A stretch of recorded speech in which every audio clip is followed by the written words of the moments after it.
নমস্কার বন্ধুরা, আমার গল্প এবং থিয়েটার ইউটিউব চ্যানেলে আপনাদের সকলকে জানাই সাদর অভ্যর্থনা। আজ শোনাব একটি লোভী কুকুরের গল্প।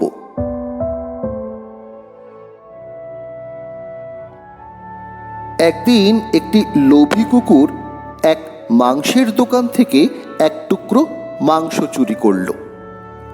মাংসের দোকানের মালিক তাকে তাড়া করল। কুকুরটা খুব ভয় পেয়ে তীর বেগে ছুটতে লাগলো। ছুটতে ছুটতে সে একবার পিছন ফিরে তাকায়, কিন্তু কাউকে আসতে না দেখে এবার ধীরে সুস্থে হাঁটল। কিছুক্ষণ পরে সে এসে পৌঁছালো একটা ছোট্ট নদীর কাছে। তখন মাংসের টুকরোটা মুখে নিয়ে নদীর ওপরে সরু সাঁকোর ওপর দিয়ে নদী পার হচ্ছে।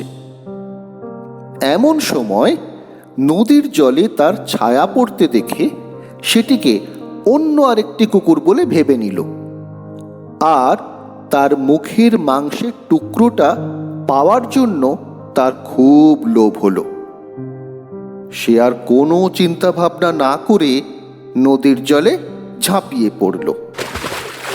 সঙ্গে সঙ্গে জলের স্রোত তাকে ভাসিয়ে নিল।